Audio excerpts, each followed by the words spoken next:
মারুফ নাম করে একজনের কাছে শেয়ার বিক্রি করছে, সে সাথে এই নিয়ে ঝামেলা হচ্ছে টাকা পয়সা নিয়ে। ও যখন ঢুকছে বা এই বকেয়া বেতন নিয়ে সে এখন দেবে না, আবার সে বলতেছে আমি নিয়েছিলাম না, এটি বেসলে এয়ার আলী স্যারের কাছে, এয়ার আলী স্যারের কাছে সে কিনছিল, কিন্তু এয়ার আলী স্যারের কাছে যা যা যেভাবে আর কি কেনা বেচা হয়েছিল সে সেইভাবেই কিনছে, কিন্তু এটি সে এখন অস্বীকার করে আমার মেজবাইয়ের সাথে ঝামেলা করতেছে।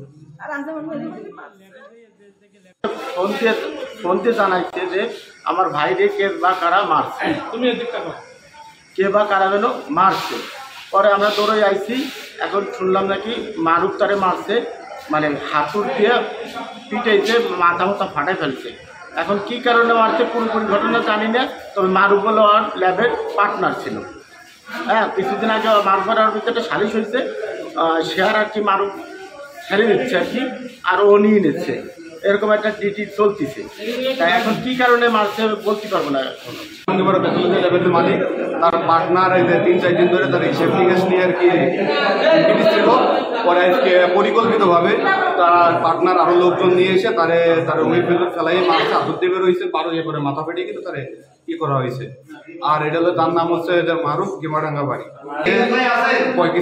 কিছুদিন ধরে আর কি ল্যাবে আসতে পারে নাই। পরে যে ল্যাবে হিসেব নিকেশ হচ্ছে না, পরে সে এসে হিসেব নিকেশটা চাইছিল, আর হিসেবটা চাইছিল, হিসেবটা দিতে চাচ্ছিল না। তার হিসেবটা দিতে চাচ্ছিল না বলে এনে আর কি তারে মারার চেষ্টা করে হুমকি দিছিল। এবং আমার ছোট ছোটরাও সে বিগত 4-5 দিন ধরে ফোন দিয়ে হুমকি দিছে মারার জন্য। মারুফ? হ্যাঁ, মারুফ।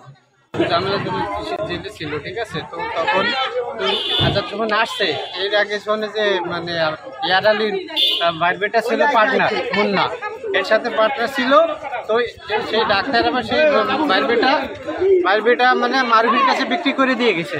কারণ আজাদ তো যে জেলে ছিল, আসার পরে বলছে যে আমার পুরনো বেতন দেবে, এটি ঝামেলা হয়েছিল।